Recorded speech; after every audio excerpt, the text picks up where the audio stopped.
Hi everyone.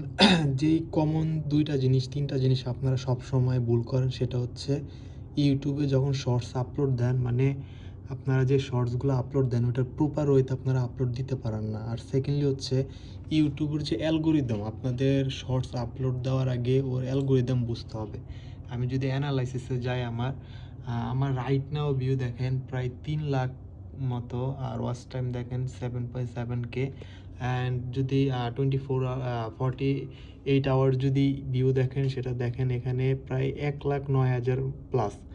তো আপনারা shorts যখন আপলোড দিবেন তখন ইউটিউবের অ্যালগোরিদমটাকে বোঝার চেষ্টা করবেন। অ্যালগোরিদম হচ্ছে যখন যেই ট্রেন্ডটা চলে তখন সেই ট্রেন্ড অনুযায়ী ইউটিউবে আপনারা ভিডিও আপলোড দেওয়ার চেষ্টা করবেন। আর সবসময় একটা ট্রেন্ড ধরে রাখার চেষ্টা করবেন, কারণ ইউটিউব চায় আপনার কাছে যে কোনো একটা ট্রেন্ড নিয়ে আপনি সবসময় ওর সাথে আলাপ করেন এবং আপনার অডিয়েন্সটা আপনি ওই ট্রেন্ডটা দিয়েই ভিডিওগুলো রিলিজ দেন।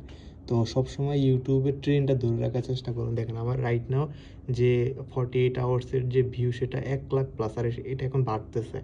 তো আমি সবসময় একটা ট্রেন্ড ধরে রাখার চেষ্টা করি এবং একটা ভিডিও দিয়েই আপনার যে মানে পরের যে ভিডিওগুলো আসবে সেটাকেই ফলো করার চেষ্টা করি। সো আপনারা সবসময় ইউটিউবে আপনাদের যে ট্রেন্ডটা আছে মানে যেই ভাইরাল যে টপিকটা আছে সেটা নিয়েই আলাপ করবে, এমনকি সেই ভিডিওটাই সবসময় বেশি দেওয়ার চেষ্টা করবেন। তাহলে আপনি প্রপার ওয়েতে একটা ভিউ মানে ভালো পরিমাণে একটা ভিউ এনগেজ করতে পারবেন এবং একটা ওয়াচ টাইম এনগেজ করে আপনার চ্যানেলটিকে মনিটাইজ করতে পারবেন।